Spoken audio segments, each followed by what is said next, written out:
Hello, welcome back to the reading of The Poem of the Man God, written by Maria Valtorta, Volume 4. Chapter 439, Part 1. The Departure from Nazareth and the Journey towards Bethlehem in Galilee. 22nd May 1946. It is the evening of the true Sabbath, and life begins again after the sabbatical rest. Here in the little house in Nazareth it begins, after the rest, with the preparations for departure. Provisions are packed, clothes are crammed in knapsacks, the straps of which are fastened tightly. Sandals are examined to ensure that the leather laces and buckles are in good condition, and the little donkeys are watered and fed near the hedge of the kitchen garden. And greetings and tears, shed among smiles and blessings and promises to meet again soon. And the unexpected offer of Thomas to Mary, a buckle. We could call it a brooch, to keep a dress closed at the neck. It is made of 3 thin, airy, perfect stems of lily of the valley, enclosed in 2 leaves, so like real ones, as the metal has been wrought by a master hand. I know, Mary, that you will never wear it, but please accept it just the same. I've been anxious to make it since the day when my Lord spoke of you, comparing you with the lilies of the valley. I've done nothing for your house, but I made this for you, so that the praise of your Son may be expressed in a symbol for you, who deserve it more than any other woman. And if I have not been able to give the stem the softness of a living one and the sweet scent of the flower, may my sincere, respectful love for you soften it like a caress, and put on it the scent of my devotion for you, Mother of my Lord. Oh, Thomas, it is true, I never wear jewels, as they seem vain things to me. But this one is not so. This is love of my Jesus and of his apostle, and it is dear to me. I will look at it every day and think of good Thomas, who loves his master so much that he remembers not only his doctrine, but also his most humble words about the most humble thing and the most humble, insignificant people. Thank you, Thomas. Not for its value, but for your love. Thanks.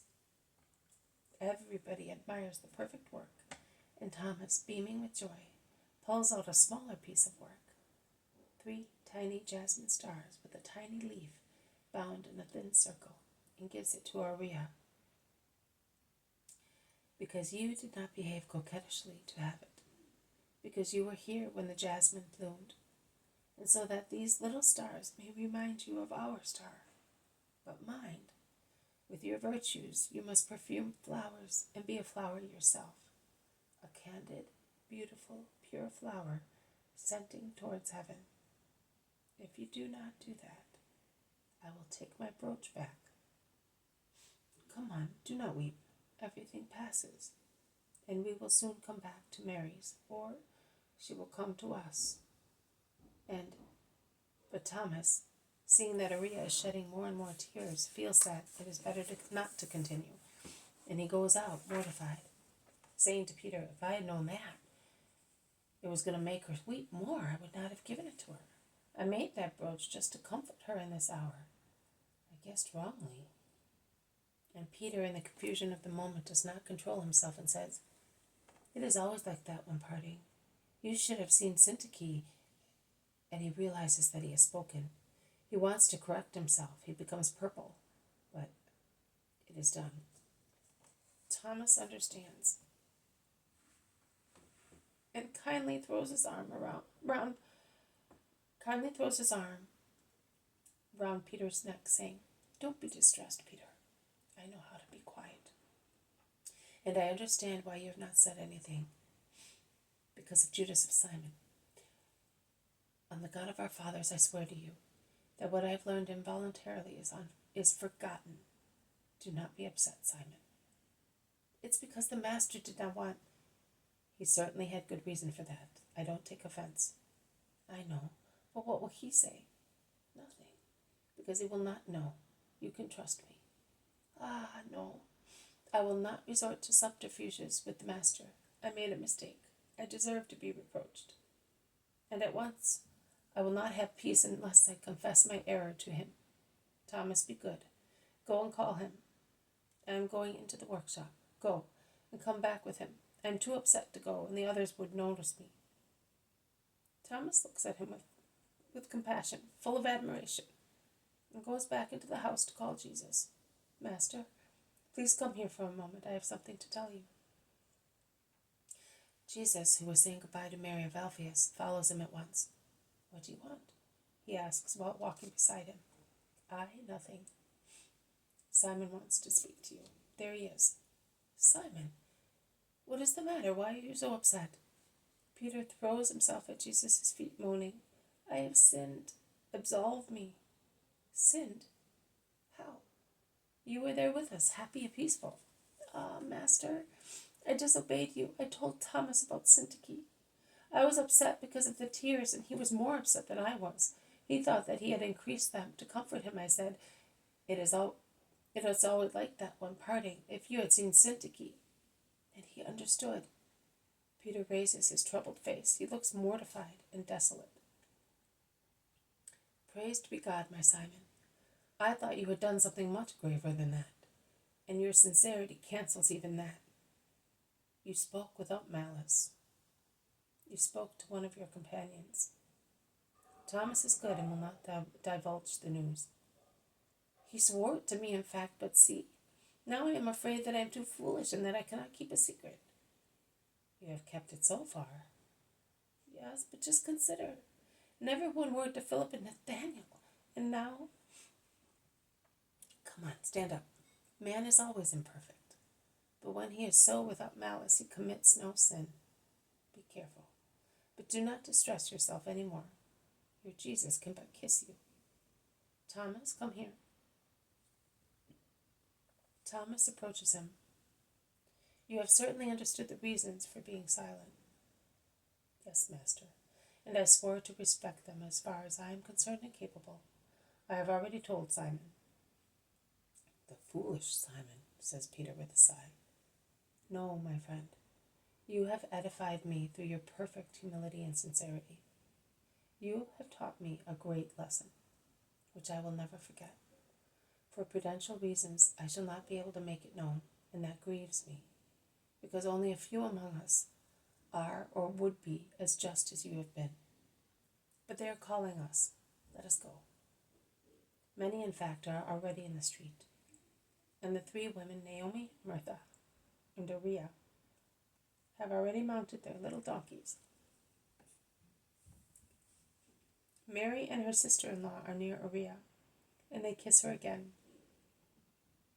And when they see Jesus approaching, they kiss the two women disciples, and they greet Jesus last and are blessed by him before he sets out. And the Blessed Virgin and Mary of Clopas go back into the house, where, in remembrance of what was there a short while before, there are chairs out of place, kitchenware lying about, the disorder which takes place at every departure.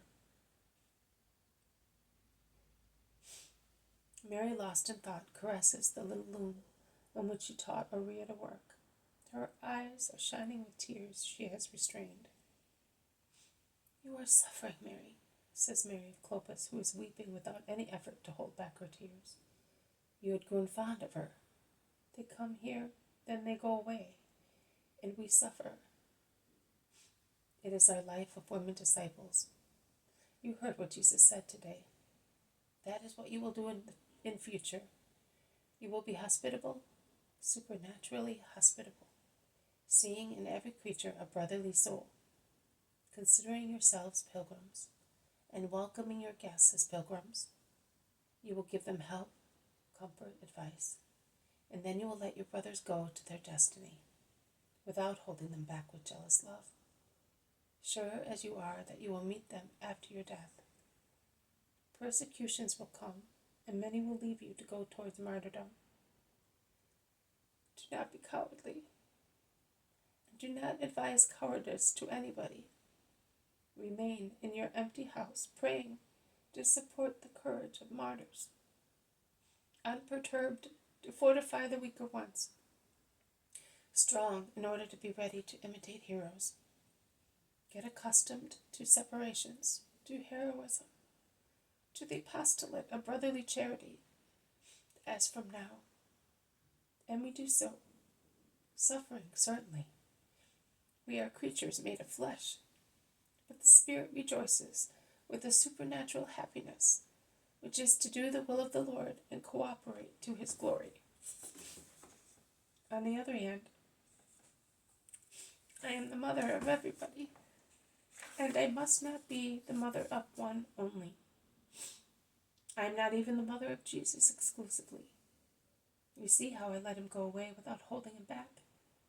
I would like to be with him, that is true, but he deems that I must stay here until he will say, "Come." And I am staying.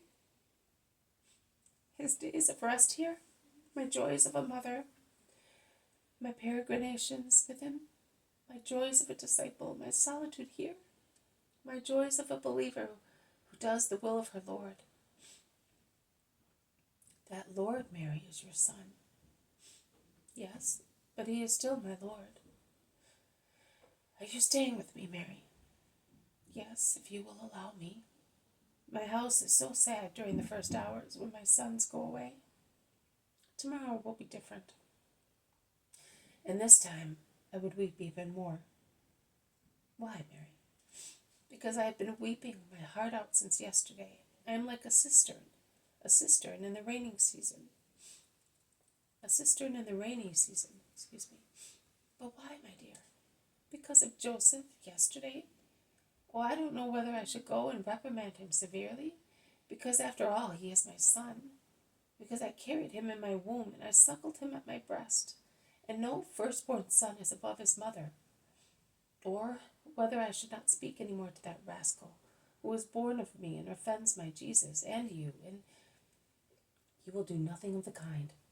You will always be his mother, the mother who pities her stubborn, sick, perverted son, and soothes him with her kindness, and leads him to God with prayers and patience. Cheer up. Do not weep. Come with me. We will pray for him in my room, and for those who are traveling, for the girl, that she may not suffer too much, and she may grow in holiness.